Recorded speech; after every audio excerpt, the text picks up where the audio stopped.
आज तुम दोनों की मौत होगी। आज ये सारा किस्सा ही खत्म होगा। नहीं नहीं नहीं नहीं नहीं डॉक्टर तारिका, ऐसे रोते नहीं। अरे अपने बॉस को देखो, कैसे बैठे हुए हैं, निडर, शांत।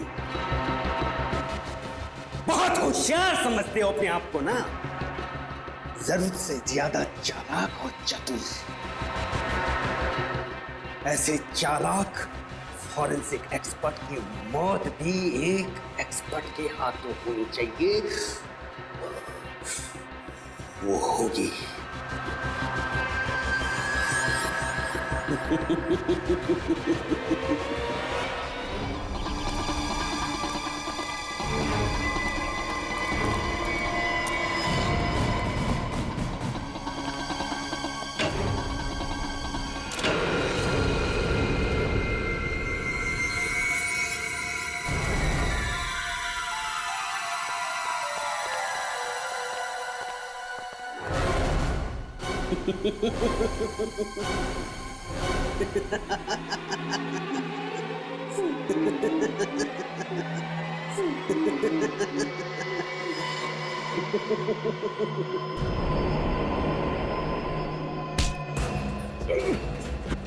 इंजेक्शन दे दो तुषार, और किसी नहीं।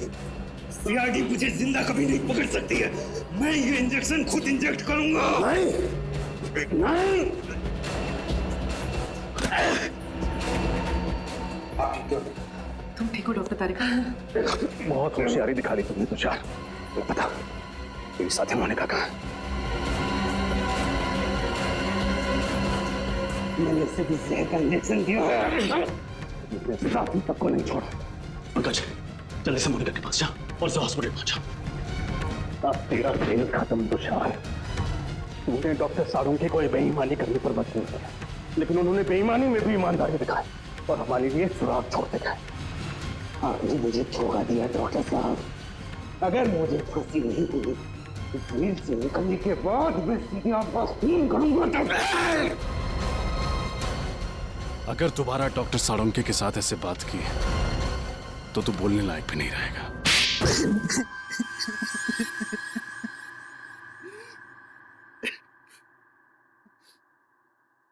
कितनी मेहनत से मैंने ये पूरा प्लान तैयार किया था। एक तीर में 5 शिकार, लक्षिता, इंद्राणी, राहुल, विशाल, शौनक, सबको एक साथ अपने रास्ते से हटाने का प्लान बनाया था मैंने। इंद्राणी और लक्षिता को तुमने क्यों मारा? क्योंकि मैं इनकी पूरी जमीन हड़पना चाहता था, इसलिए मेरे लिए इनका मरना बहुत जरूरी था। मैंने इन्हें इस तरीके से मारा कि इनके खून के इल्जाम में ये तीनों फंस जाएं और इन्हें फांसी की सजा हो जाए, क्योंकि इन तीनों ने लक्षिता और इंद्राणी को जान से मारने की धमकी दी थी। इसलिए सबको यही लगता कि खून इन तीनों ने किए। लेकिन इस सब में डॉक्टर साळुंखे को क्यों फंसाया तुमने? क्योंकि सीआईडी डॉक्टर साळुंखे पर बहुत भरोसा करती है। उनकी फॉरेंसिक रिपोर्ट के आधार पर केस की तहकीकात आगे बढ़ाती है। यहाँ तक कि अदालत में फॉरेंसिक रिपोर्ट को बहुत महत्व दिया जाता है। इसलिए मैंने डॉक्टर साळुंखे को गलत फॉरेंसिक रिपोर्ट बनाने के लिए मजबूर किया। तुम्हारा दिमाग खराब है? तुमने पूरी की पूरी सीआईडी टीम के पीछे अपने स्नाइपर लगा रखे हैं? वो भी बहुत अच्छे स्नाइपर। इनका निशाना कभी चूकता नहीं है डॉक्टर साहब। इसलिए मेरे कहे अनुसार अगर आपने इस मर्डर केस में इस फॉरेंसिक रिपोर्ट में बदलाव नहीं किया ना तो क्या? तो मैं आपकी पूरी सीआईडी टीम को एक साथ एक समय मरवा डालूंगा। मेरी मदद करेंगे ना? देखो तुम, आप मेरी मदद करेंगे। अगर आपने एक भी सीआईडी ऑफिसर को इन्फॉर्म करने की कोशिश की ना तो मैं पूरी की पूरी सीआईडी टीम को खत्म कर दूंगा। जरा सोचिए डॉक्टर साहब, 16 साल पुराने आपके दोस्त और सीआईडी टीम, इन सब की मौत के जिम्मेदार आप होंगे। आप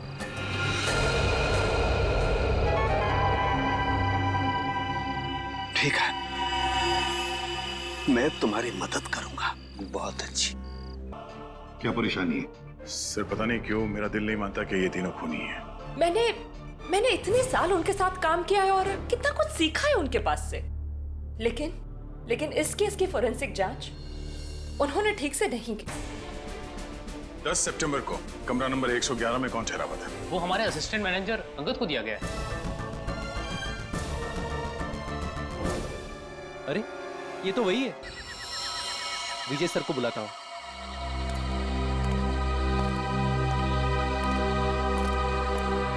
हेलो हेलो सर। हेलो विजय सर। हाँ बोलो दीपक। सर इधर लफड़ा हुआ है। तुम्हें पक्का यकीन है? हाँ सर। कहाँ हो तुम? इधर पानी चिल्ली में। ठीक है, हम अभी पहुँचते हैं।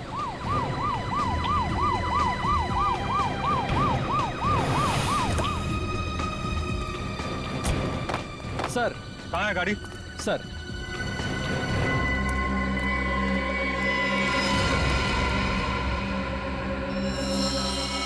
आदमी भी वही है और गाड़ी भी वही है। जाओ पकड़ो उसे। इंस्पेक्टर विजय, क्या हो रहा है यहाँ पे? आप प्लीज यहाँ से चले जाइए। नहीं, मैं नहीं जा सकता, मुझे उससे काम है।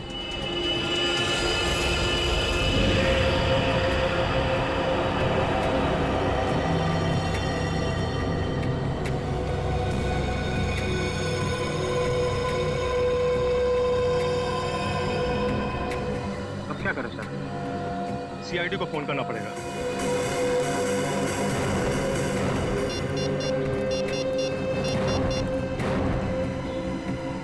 हेलो,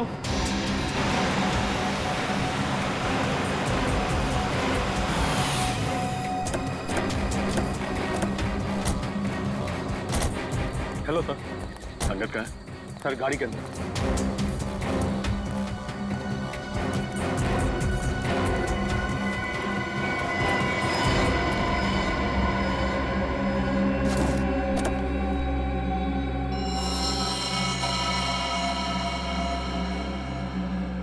एक ही बार में गले की नस काट दी।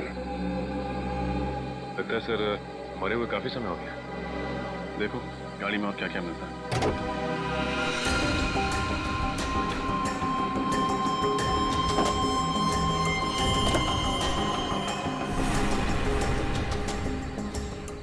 सर यहाँ ये और गाड़ी की पिछली सीट पे खून के धब्बे।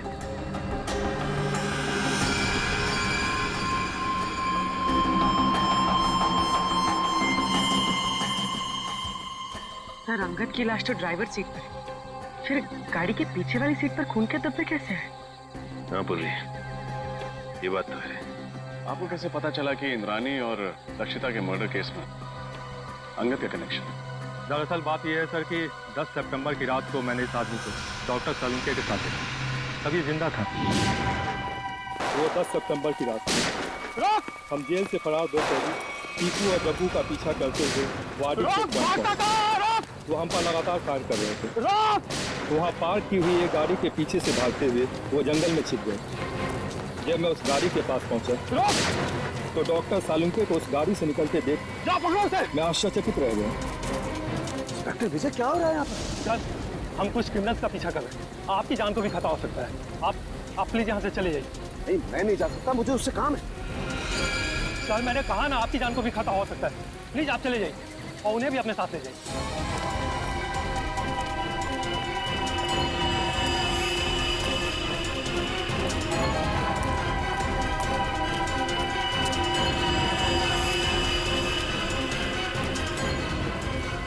10 सितंबर को आपने डॉक्टर साळुंके को अंगद के साथ देखा था। 10 सितंबर को तो इंद्राणी और लक्षिता का खून हुआ था। सर हमने उनसे कहा था कि वो दोनों वहां से चले जाएं। वहां गोलियां चल रही थी, उनकी जान को खतरा था, लेकिन डॉक्टर सलूंके जिद करने लगे कि उन्हें इस आदमी से कुछ जरूरी बात करनी है। एक बात समझ में नहीं आई, लक्षिता और इंद्राणी के मर्डर से पहले सलूंके साहब अंगद को कैसे जानते थे, और आखिर ऐसी क्या बात थी कि वो उस रात अंगद से मिलने गए? ये सवाल तो डॉक्टर साळुंके से एसीपी सर ही पूछ सकता है। ये रही डॉक्टर सालुंके की तैयार की गई फॉरेंसिक रिपोर्ट, जो उन्होंने सितंबर 11 को तैयार की थी। और इस फोल्डर में दोबारा की तैयार की गई पोस्टमार्टम रिपोर्ट है, जो तारिका और मैंने मिलकर तैयार की। और क्या अंतर है दोनों में?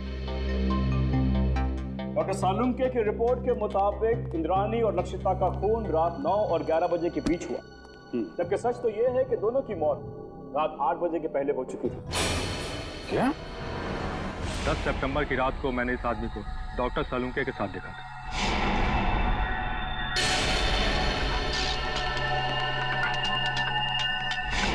लेकिन डॉक्टर साहब ऐसी गलती कैसे कर सकते हैं?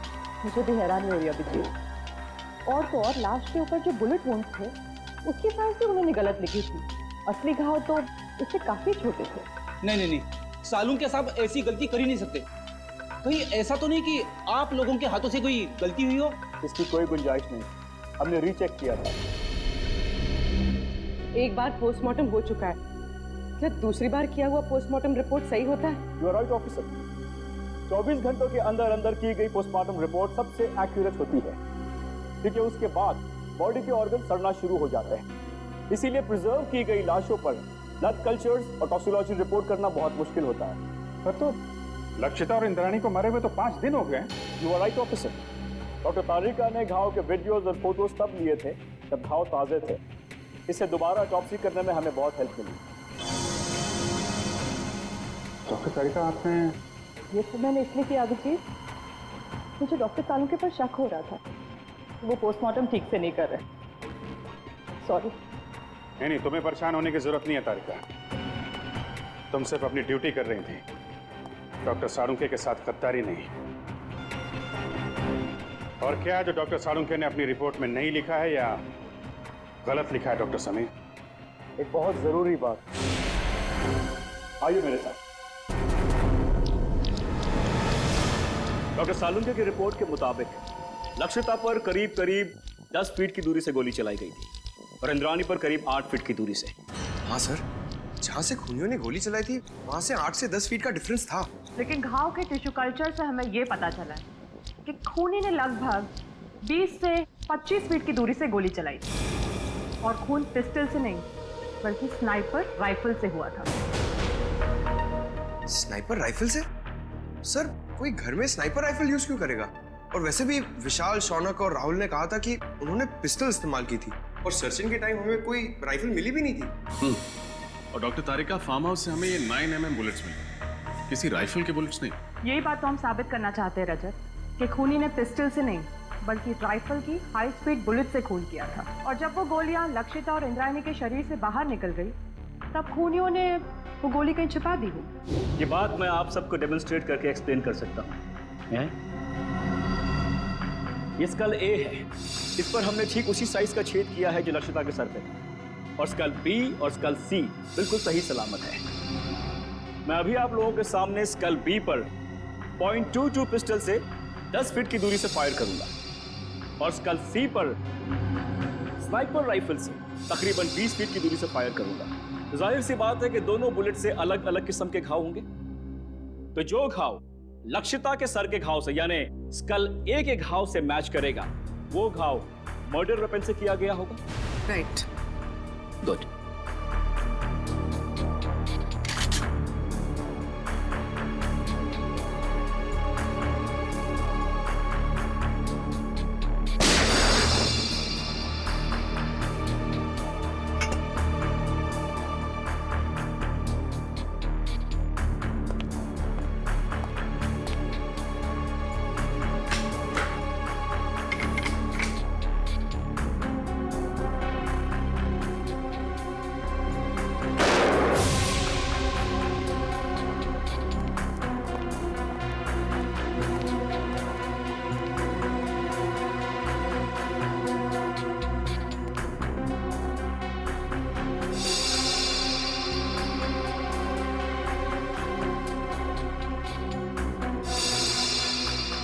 उनका कहना बिल्कुल सही है सर, दोनों का खून राइफल से ही किया गया। हाई स्पीड बुलेट से जो घाव स्कल पर हुआ है वही घाव लक्षिता के सर पर भी था।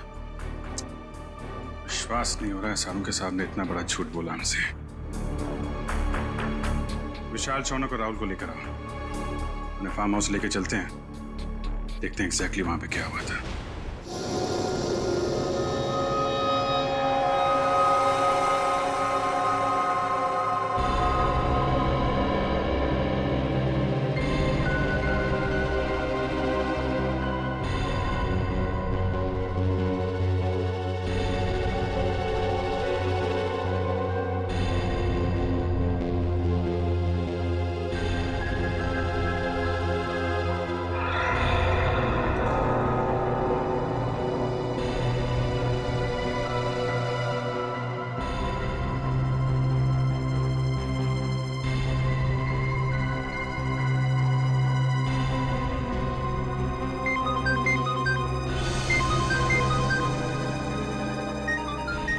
तारिका, ये मेरा फोन है, मुझे लेने दो।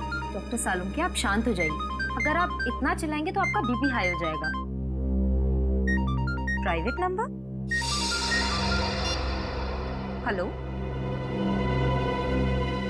जी, 1 मिनट, आपके लिए फोन। Thank you. हेलो, कहाँ हो तुम? मैं दोपहर से तुम्हारा इंतजार कर रहा हूँ, फोन क्यों नहीं किया? देखो, हाँ मुझे याद है सब कुछ, दोहराने की जरूरत नहीं है। आ रहा हूं मैं वहां पर। क्या तुम्हारा दिमाग खराब हो गया? देखो, जो कुछ करना है मेरे साथ करना, उसे कुछ भी नहीं होना चाहिए। हाँ ठीक है, आ रहा हूं मैं।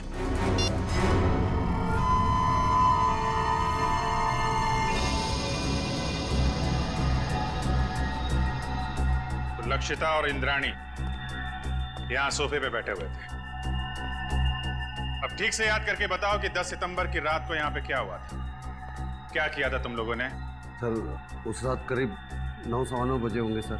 हम लोग पिस्तौल लेके जैसे ही फार्म हाउस के बाहर पहुंचे, यहाँ कोई वॉचमैन नहीं था। सर, हमने तय किया था कि हम पहले दोनों को शांति से समझाएंगे, अगर वो नहीं मानेंगी तो फिर उन पर गोली चलाएंगे। तो फिर तुमने उन्हें समझाने की कोशिश की? नहीं सर, जैसे ही हम लोग यहाँ पर पहुंचे, यहाँ पे बहुत अंधेरा था, सिर्फ टीवी की आवाज़ सुनाई दे रही थी। इससे पहले कि हम लोग कुछ करते, उन लोगों ने हम पे गोलियां चलानी शुरू कर दी। और उसके बाद तुम लोगों ने भी गोलियां चलानी शुरू कर दी? हाँ सर, क्या करते, उन्होंने शौनक को एक गोली मार दी थी। बस मेरी जान जाते जाते बची है सर, ये देखिए।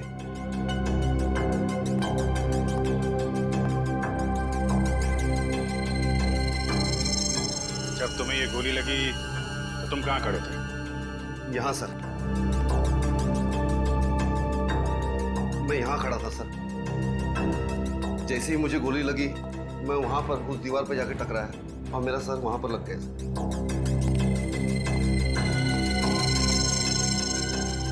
यहाँ पे गोली लगी तो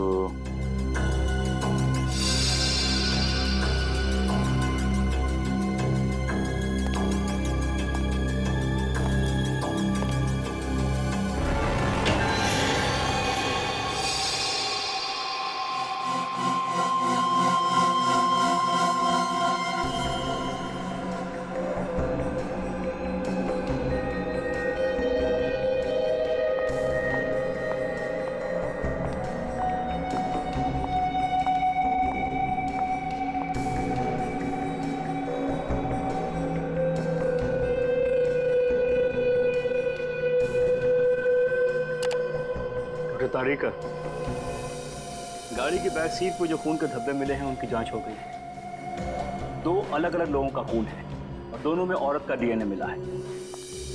हैव अ लुक। दोनों औरतों की उम्र 45 से ज्यादा नहीं होगी। डॉक्टर समीर, क्या आपको पूरा यकीन है कि इसमें और कोई तीसरे आदमी का डीएनए सैंपल नहीं है? दूसरी बार डीएनए जांच में कोई गलती नहीं होनी चाहिए। I am very sure doctor, मेरा टेस्ट गलत नहीं हो सकता है। ओके। अच्छा, आपने अभी कहा कि दोनों औरतों की उम्र लगभग 45 साल है, राइट? या 45। तो कहीं ये डीएनए इंद्राणी और लक्षिता का तो नहीं? उन दोनों की उम्र भी लगभग 45 साल ही थी। हो सकता है, क्वाइट पॉसिबल। लेकिन ये कंफर्म करने के लिए उन दोनों औरतों के डीएनए से इस खून के डीएनए को मैच करना होगा। इन तीनों की बातों से और डॉक्टर समीर और तारिका की फॉरेंसिक रिपोर्ट से साफ साफ पता चलता है, यहाँ पे सारा चक्रव्यूह जानबूझ के रचा गया है। Yes sir. अगर ये तीनों दरवाजे से ही गोली चला के भाग गए, तो फिर शौनक का खून लक्षिता के शरीर के पास कैसे मिला? और सर, अगर दोनों यहाँ बैठी थी तो हमें इंद्राणी की लाश यहाँ नीचे कैसे मिली? हो सकता है गोली लगने के बाद वो वहां से उठ के भागी और यहाँ पे गिर पड़ी। और इस दीवार पे गोलियां कहां से चलाई गई? और तो और इन तीनों लोगों की उंगलियों के निशान इस घर में कहां से आए? अंगद, ये सारी कारीगरी उस अंगद की है। उसी ने इन तीनों की उंगलियों के निशान और ब्लड सैंपल यहाँ पे प्लांट किए हैं। और सर, अगर इंद्राणी और लक्षिता ने गोलियां चलाई होती तो हमें गन्स भी मिलती। गन्स तो हमें मिली नहीं है। करेक्ट। और सबसे बड़ी बात यह है कि गोली अगर दरवाजे की तरफ से चलती तो घाव सर के पीछे की तरफ होता है, सामने या साइड में नहीं। अब तो साफ हो गया है, डॉक्टर सालुंके ने जानबूझ के गलत रिपोर्ट बनाई है ताकि हम इन तीनों पे शक करें। मगर सर डॉक्टर सालुंखे ऐसा करेंगे क्यों? अब ये बात तो डॉक्टर सालुंखे ही बता सकते हैं, और डॉक्टर साहब गायब हैं। समझ में नहीं आता ये सालुंखे अजीब हरकतें क्यों कर रहा है। सर, अंगद के गाड़ी के बैक सीट पे जो खून मिला था उसके डीएनए टेस्ट से साबित होता है कि वो खून लक्षिता और इंद्रानी का था, और डॉक्टर सालुंखे उस दिन अंगद के साथ ही थे। सालुंखे से बहुत सारे सवाल पूछने हैं, बहुत सारे सवाल हैं। फोन लगा रहा हूँ लेकिन फोन लग नहीं रहा है उसका। सर डॉक्टर सालुंखे तो अपना फोन 24 घंटे ऑन रखते हैं और उनकी आदत है कि वो तुरंत फोन रिसीव करते हैं। लेकिन सर जब हम उनके घर उस दिन गए थे तो उन्हें पता भी नहीं था कि उनका फोन है कहाँ। तो हेलो, पता लग गया अंगद और सालुंखे साहब ने सबसे ज्यादा फोन किस नंबर पे किए थे? हाँ हाँ, मैं नोट करता हूँ। पूर्वी फोन दो। हाँ बोलिए। Okay, thank you sir. Salunkhe साहब ने 10 सितंबर को अंगद के साथ 15 बार फोन पे बात की थी, और हर बार उनकी फोन का लोकेशन वाड़ी और पनवेल के बीच था।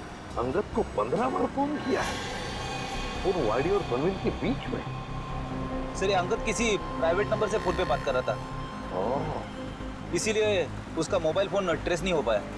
और 15 सितंबर को रात 9 बजे सालुंखे साहब का मोबाइल शादीन मॉल के पास ट्रेस किया गया है।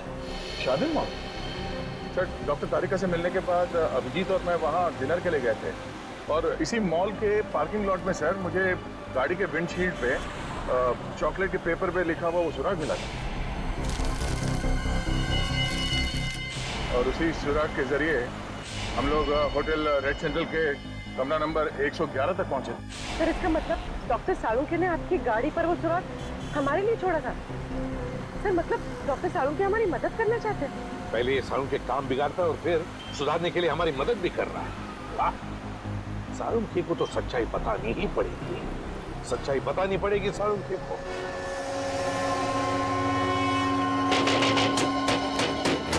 सालुंखे! सालुंखे! डॉक्टर साहब! सालुंखे साहब! सर, दरवाजा तोड़ दूं? तोड़ दो।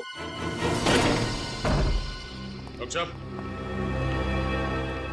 सालुंखे! सालुंखे! देखो उसे, देखो।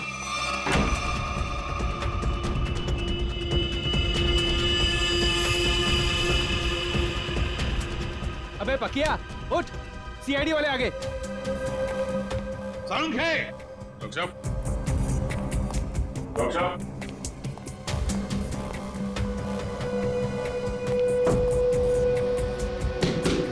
सालुंखे साहब!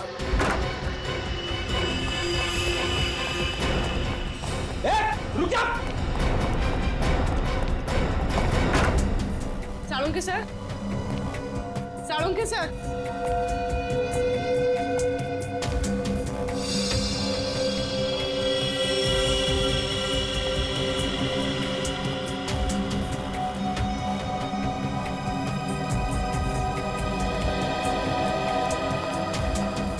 सालुंखे गायब है ना? क्या शक था मुझे यही होगा। सर? हाँ। ये क्या है? सालुंखे का पुराना शौक, लकड़ी के मॉडल्स बनाना।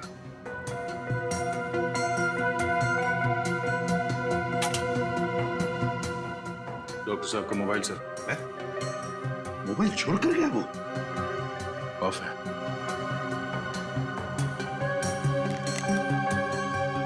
सर इसमें ना तो बैटरी है ना SIM card.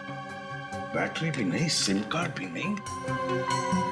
Sir Salunkhe sir तो कहीं नहीं, मगर अंदर के कमरे में काफी सारे मॉनिटर्स का सेटअप लगा है। CCTV monitor. CCTV monitors?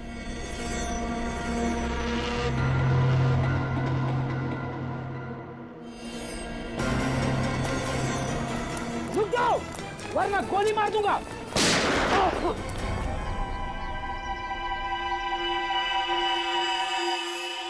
बच गया। बच गया, लेकिन अब नहीं बचोगे बच्चू।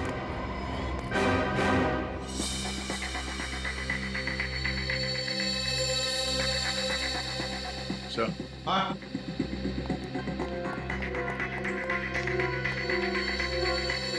ये देखिए सर, खुफिया कैमरा। लगता है कोई डॉक्टर सालुंके के ऊपर नजर रखे हुए था। सर, और ये मोनिका भी कहीं दिखाई नहीं दे रही। सर, मुझे लगता है सालुंके सर को ये कहीं लेकर गई होगी सर। कहाँ? ये दोनों बताएंगे सर। हमें कुछ नहीं मालूम साहब। क्या जानते हो तुम लोग? साहब कुछ नहीं जानते सर। कुछ नहीं जानते? कुछ नहीं जानते? साहब, हम तो सिर्फ घर की देखभाल करते हैं साहब। डॉक्टर सालुंके और मैडम मोनिका के जाने के बाद घर में कोई ना देख पाए सर। डॉक्टर सालुंके कहाँ है? हमें कुछ नहीं मालूम सर। तो छोटे मोटे टपोरी है सर। हमें कहा गया था इस घर पे नजर रख के, और जब भी कोई इधर ताक झाक करे तो हमें खबर कर दे। तुमने अभी तक ये नहीं बताया कि डॉक्टर सालुंके और मोनिका कहाँ है? बताओ। कैसे बताए सर? हमें खुद को नहीं पता। हमें तो इतना पता है कि जब तक राहुल, शौनम और विशाल को अदालत सजा नहीं दे देती, तब तक डॉक्टर सालुंके को अपने कब्जे में रखने का है। सर, हमने आपको सब कुछ बता दिया है सर। अपना जुर्म भी कबूल कर लिया है सर। और सर ये भी बता दिया है कि हमने लक्षिता और इंद्राणी का खून कैसे किया, फिर हमें यहाँ क्यों बिठा के रखा है। ये बताने के लिए कि इंद्राणी और लक्षिता का खून तुम लोगों ने नहीं किया। क्या? पर सर, हमने तो सर अपने हाथों से लक्षिता और इंद्राणिया पे गोली चलाई थी सर। हाँ, लेकिन वो दोनों पहले से ही मर चुकी थी। क्या? वो दोनों मर चुके थे? हाँ, मैं समझाता हूँ। तुम तीनों ने गोलियां जरूर चलाई थी इंद्राणी और लक्षिता पर उनकी मौत जिन गोलियों से हुई, वो गोलियां तुम लोगों ने नहीं चलाई। तो फिर वो गोलियां किसने चलाई? उस खूनी ने चलाई थी गोलियां जो तुम्हें इन दोनों के खून में फंसाना चाहता था। सर, अगर हमने खून नहीं किया तो फिर हम जा सकते हैं सर? नहीं, तुम लोगों ने खून नहीं किया, पर खून करने की कोशिश जरूर की है, और इसकी सजा तुम्हें जरूर मिलेगी। देखो, अगर तुम तीनों लंबी सजा से बचना चाहते हो तो तुम तीनों को हमारी मदद करनी होगी, ताकि असली गुनहगार पकड़ा जा सके। करेंगे सर, आप जो कहेंगे करेंगे। हम लोग तीनों आपकी पूरी मदद करेंगे सर। और एक बात बताओ, क्या तुम लोगों का ऐसा कोई दुश्मन है जिसे फायदा होगा तुम तीनों को फांसी पे चढ़ाकर? सर दुश्मन तो वैसे कई है। हम लोग जिस धंधे में काम करते हैं वहां पर सर दोस्त कम दुश्मन ज्यादा होते हैं। किस किस का नाम ले सर? सर, इन तीनों को फंसाने के लिए खूनी को पहले से मालूम होना चाहिए था कि उस रात ये लोग लक्षिता और इंद्राणी का खून करने जाने वाले हैं। ये बात तो है दया, कोई तो जरूर जानता होगा। एक बात बताओ, कौन जानता था तुम्हारे इस प्लान के बारे में कि तुम उस फार्म हाउस पर जाने वाले हो? नहीं सर, ये बात तो हमने राजी रखी थी। वैसे ये प्लान तुम लोगों ने बनाया कहाँ पर? हा? सर, होटल रेड सेंट्रल में। अंगद के कमरे में? कमरा नंबर 111 में? नहीं, रूम नंबर 111 में नहीं सर, 308 सर। हाँ सर। वो रूम नंबर 308? तो क्या कोई अजनबी आया था तुम्हारे कमरे में 308 में जब तुम लोग बातचीत कर रहे थे? हा? विशाल, तुझे याद है जब हम लोग उस कमरे में बात कर रहे थे तो वहाँ एक वेटर आया था इंटरकॉम का फोन रिपेयर करने के लिए, और उसने गलती से टेबल पे रखा हुआ खाना गिरा दिया। अरे गलती से नहीं भाई, जानबूझकर गिराया था उसने खाना। और वो उस कमरे के अंदर कपड़ा ढूंढ रहा था खाना पूछने के लिए, ताकि वो टाइम पास कर सके और हमारी बातचीत सुन सके। लेकिन सर, हमने उसके सामने तो कोई ऐसी बातचीत की ही नहीं थी। सचिन, ले जाओ इन तीनों को। चलो, आप रेडी? क्या पता चल? सर, हमने पूरा फुटेज चेक कर लिया सर। सालुंके साहब के घर पे मोनिका और तारिका के अलावा बाहर का कोई आदमी आया नहीं था।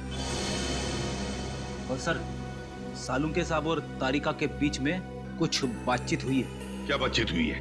अब साउंड नहीं है, इसके लिए समझ में नहीं आ रहा। सर, किसी लिप रीडिंग एक्सपर्ट को बुला लेते हैं, शायद कुछ पता चल जाए कि इन दोनों के बीच क्या बातचीत हुई थी। बुला लो किसी लिप रीडिंग एक्सपर्ट को, पता तो चले क्या बात हो रही थी।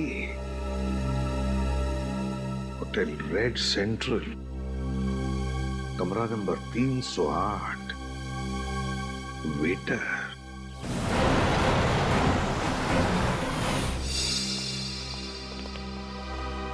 हेलो सर, आप लोग फिर से यहाँ? हमें कमरा नंबर 308 दिखाओ, जहाँ पे शौनक, विशाल और राहुल ठहरे थे सितंबर 10 को। क्यों, क्या हुआ? क्यों क्या बात नहीं, पहले चाबी दो और उस वेटर अमित को बुला।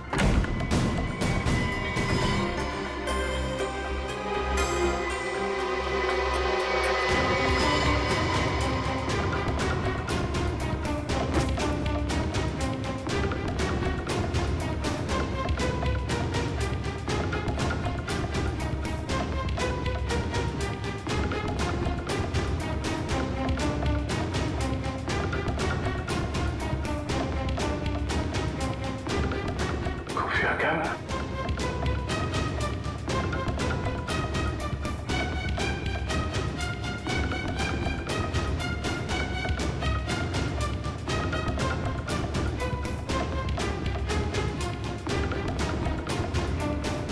ओह,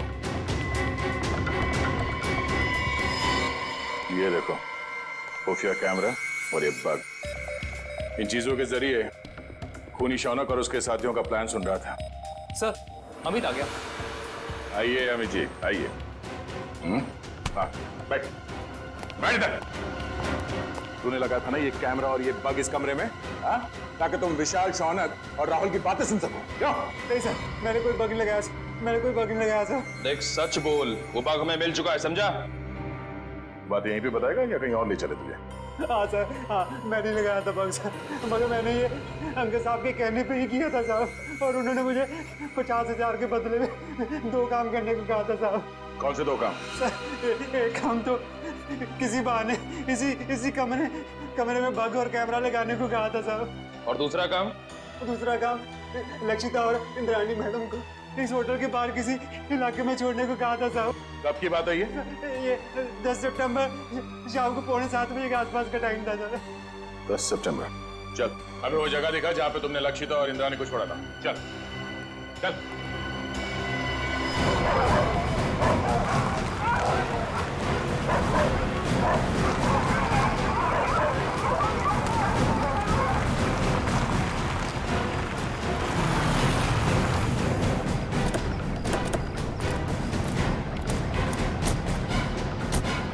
सर यहाँ पे छोड़ा था मैंने, और सर वो दोनों वहाँ पे खड़े थे, वहाँ पे। तो बात कर रहे थे वो? हाँ सर, बहुत ही गुस्से में बात कर रहे थे सर। कह रहे थे कि वो हमें धमकाने की कोशिश कर सकता है, अगर उसने दगाबाजी करने की कोशिश की तो हम भी उसे छोड़ेंगे नहीं। लेकिन सर उसके बाद मैं होटल में चला गया, उसके बाद क्या कुछ हुआ मेरे को सर पता नहीं। सर, इंस्पेक्टर विजय ने डॉक्टर सालुंखे और अंगद की गाड़ी को आखिरी बार यहीं आगे पास में ही देखा था, और बाद में गाड़ी की बैक सीट पर उन दोनों औरतों के खून के निशान भी मिले। ऐसी जगह पे राइफल या स्पीड बुलेट का इस्तेमाल किया जा सकता है। खूनी ने राइफल का इस्तेमाल किया है, पिस्टल का नहीं। तो गोली 5 फीट की दूरी से नहीं, काफी दूर से चलाई गई है। एक काम कर, आसपास देखो कोई सबूत मिलता है क्या।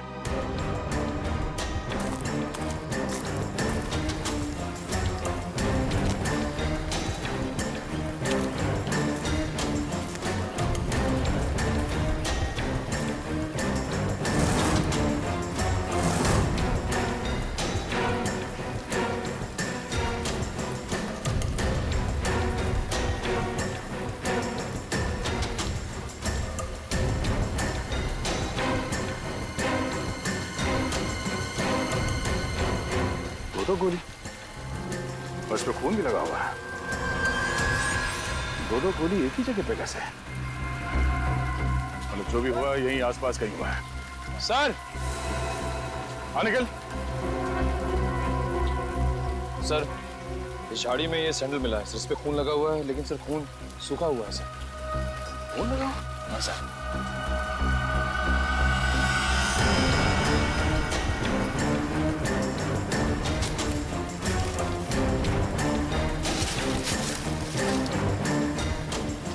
सर ये तो लक्षिता मैडम का बैग है, ये अच्छी तरह से याद है। उस दिन होटल में वो यही बैग लेकर आई थी। लक्षिता मैडम का बैग? कैसे? ये खून लगा हुआ है, उस बैग पे जो उंगलियों के निशान है जरूर उस खूनी के होंगे। और वो खूनी भी ज्यादा दूर नहीं गया होगा।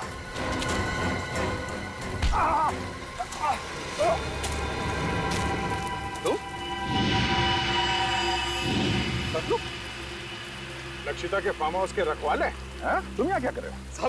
साहब मुझे माफ कर दो साहब, मैंने कोई खून नहीं किया साहब, मुझे तो आपके ऊपर नजर रखने के लिए कहा गया था साहब। सच बता, तूने झूठी गवाही क्यों दी? हमें पता चल चुका है कि तूने फार्म हाउस में कोई खून होते हुए देखा ही नहीं है, क्योंकि तुम्हारी लक्षिता मैडम और इंद्राणी मैडम, उन दोनों की मौत 7:30 बजे हुई और यहाँ पे। साहब मुझे छोड़ दो साहब, मुझे अंकल साहब ने बोला था ऐसा करने के लिए साहब। अंगद मर चुका है। मुझे कोई दूसरा आदमी फोन करके काम करने के लिए कहता था साहब। कौन है वो? मुझे नहीं पता साहब कौन है वो, वो कभी सामने नहीं आया साहब, वो हमेशा मुझे फोन पे बोलता था सर। मगर अब उसे सामने आना ही होगा। चल चल। मिस्टर मयंक, इस सीसीटीवी फुटेज को गौर से देखिए और हमें बताइए कि ये लोग क्या बोल रहे हैं। इसमें कोई साउंड सुनाई नहीं दे रहा है। यही तो मेरा काम है ऑफिसर। मैं उनकी होठों की मूवमेंट से पता लगाऊंगा कि वो क्या बोल रहे थे।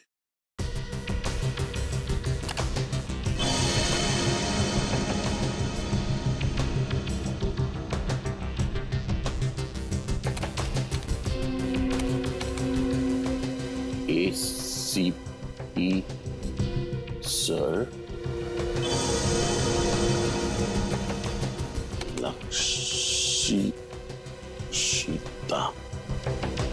लक्षिता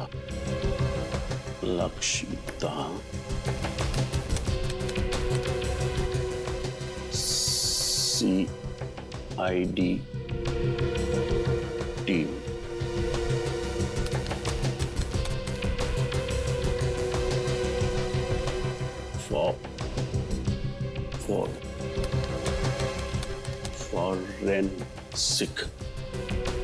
फॉरेंसिक। अभिजीत, उस प्लॉट पर से जो पर्स मिला, उस पर जो उंगलियों के निशान है वो खूनी के ही हैं। सर, ये खूनी बहुत चालाक है। काम होने के बाद अपने आदमियों को भी मार डालता है। अंगद के अलावा किसी और को कुछ मालूम नहीं था उसके बारे में, इसलिए लक्षिता और इंद्राणी को मारने के बाद उसने अंगद का भी खून कर दिया। और इसीलिए अभिजीत, मुझे साळुंखे की चिंता हो रही है। उसकी भी जान को खतरा हो सकता है। समझ में नहीं आता गया कहाँ। हाँ, मैं कुछ मिला क्या? सर, कोशिश कर रहा हूं सर। सर, ये मोनिका मुझे नर्स नहीं एक क्रिमिनल लगती है। जरूर यही साळुंखे साहब को कहीं ले गई होगी। हाँ, और ये तारिका, ये साळुंखे के घर क्यों गई थी उससे मिलने? और ये बात उसने हमें बताई भी नहीं। सर ये देखिए, तो डॉक्टर तारिका डॉक्टर साळुंखे से माफी मांग रही है और कह रही है ACP सर और पूरी CID team Lakshita Indrayani murder case में की गई आपकी फॉरेंसिक जांच पर शक कर रही है। सॉरी सर, ये सब मेरी वजह से हो रहा है।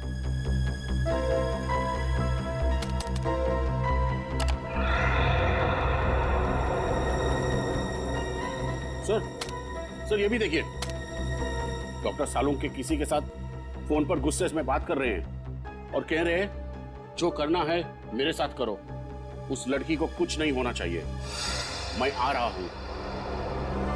उस लड़की को जाने दो। है कौन ये लड़की अभिजीत, जिसे साळुंखे बचाने की कोशिश कर रहा और फिर खुद गायब हो गया?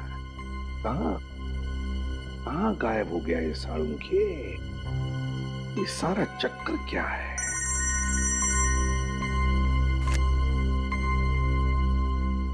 डॉक्टर समीर? और हाँ, कोई होशियारी नहीं। हमारी हर चीज अभी रिकॉर्ड करेगा। तुमने डॉक्टर साळुंखे पर दबाव डालने के लिए हमारी जान लेने की धमकी दी।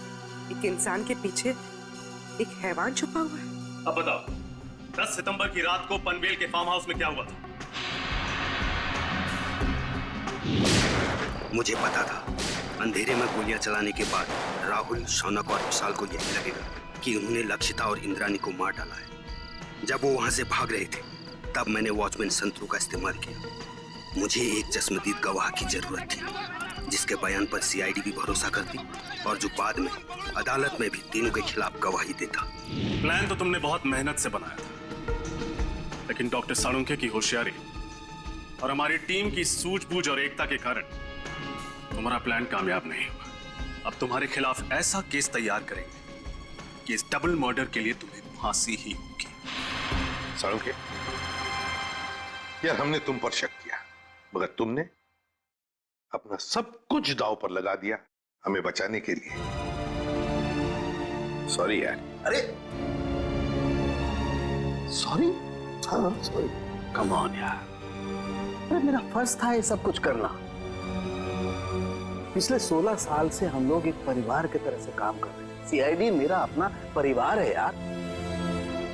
हाँ मैं मानता हूं, एक पल के लिए मुझे कश्मकश थी कि मैं सीआईडी को भी बचाऊं और अपने प्रोफेशन के साथ गद्दारी भी नहीं करूं।